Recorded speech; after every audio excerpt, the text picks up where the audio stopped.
สบายดีเนาะพี่น้องเฮาอยู่ขับเจ้าสร้างทรายเนาะ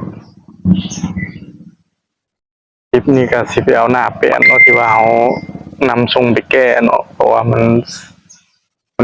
มันยาวเกินมันกว้างเกินก็เลยว่าสิได้นำเอาไปแก้ฮะแต่บัดนี้ก็มื้อนี้ก็คือหน้าสิแล้วก็เลยสิได้ไปเอาเดี๋ยวเฮาไปเบิ่งนำกันอยู่ห้องกึ่งพุ่นละมาเอาหน้าแปะเนาะมื้อนี้มาเอาหน้าแปะอยู่ห้องกึ่ง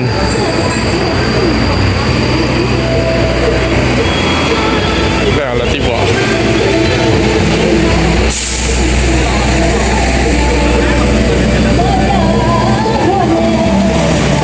ทดลงแล้วก็สิสั่นละ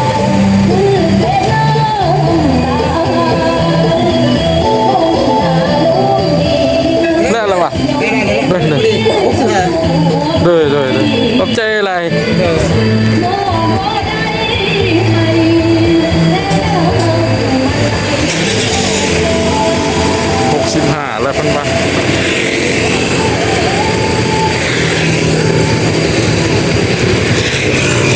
เดี๋ยวเขาไปประกอบทำกัน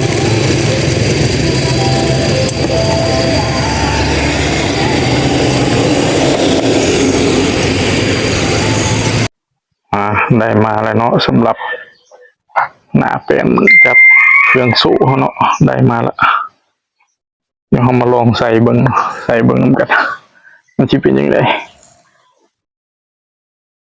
มันจะได้วะ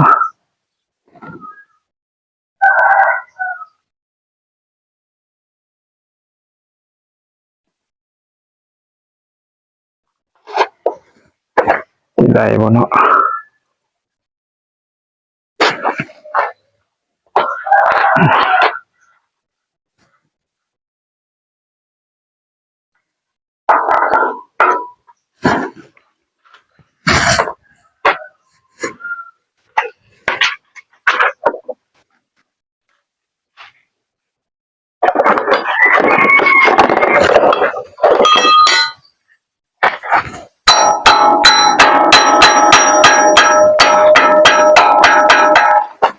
ตามสายตาแนมเบิ่งเนาะคือสิได้ละตามสายตาเขาแนมเบิ่ง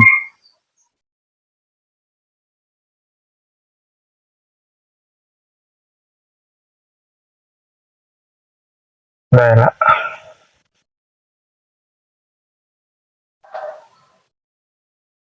ได้แล้วแต่ว่าตัวนี้อยากเสียหัวจอดหลายเทื่อแล้วสงสัยมันวำเข้าไปแต่ว่าบทนี้ได้ละบทนี้ถือว่าได้ละมีแต่สิได้ประกอบเขาเลยเดี๋ยวเขามาเบิ่งตอนประกอบแล้ว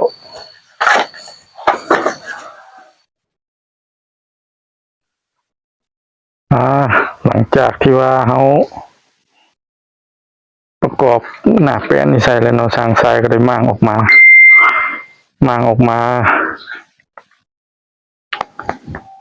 เพื่อมาเช็คเบิ่งเนาะตัวนี้เลยหัวมันโบได้แล้วเนาะหัวมันลุยละก็เลยว่าสิได้จอดน็อตตัวนี้ใส่เนาะเพื่อไว้หันเวลาเขาเปลี่ยนถ่ายน้ำมันเกียร์เนาะน้ำมันเฟืองถ่ายให้มันใช้งานได้เนาะก็ถือว่าลงตัวแล้วบัดนี้สำหรับในส่วนที่ว่าเขาเอาไปแก้เนาะเป็นหน้าเปลี่ยนจับเครื่องสูนี่เนาะถือว่าลงตัวแล้วนี่แต่เขามาแต่งตัวนี้แล้วก็เติมน้ำมันเข้าไปแล้วก็จังสิได้เอาไปประกอบใส่คือเก่าแล้วก็จังสิได้เฮ็ดผักส่วนอื่นก็ต่อไปก็สิแม่นเฮ็ดตัวเข่งมันนี่เนาะเข่งยันใส่ซองเบื้องเข่งโซ่แหละเข่งเฟืองโซ่เพื่อให้โซ่มันเข่งมันตึงก็สิได้เฮ็ดตัวนั้นเดี๋ยวเราไปเบิ่งนำกันอีกบัดนึงถือว่าประกอบแล้วละ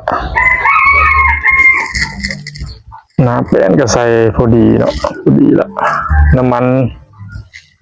เฟืองท้ายเขาก็เติมไปละส่วนน็อตเนาะน็อตที่มันหัวมันลุยเนาะน็อตที่หัวมันลุยเนาะนี่เนาะน็อตนี่เนาะ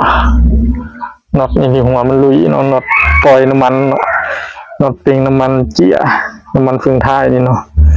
ที่มันลุยก็สร้างสายก็ได้จอดหัวน็อตใส่ใหม่ละสิประมาณนี้ละมื้อนี้อย่างมื้อหน้าเฮาสิเฮ็ดหยังตื่มอีกจังเบิ่งก่อนว่าสิเฮ็ดหยังแต่ที่แน่ๆเขาต้องได้เฮ็ดตู้เข่งเนาะตู้น็อตไว้เข่งเฟืองสเตอร์เนาะเฟืองโซ่สเตอร์เขาสิได้เฮ็ดตู้เข่งตัวนั้นส่วนข้างนี้ก็ถือว่าเรียบร้อยละที่ว่าซึ่งกันละตรงกันละหน้าแปลนเฮาที่ว่าตรงกันละประมาณนี้เรื่องท้ายเฮาก็หมุนปกติเนาะ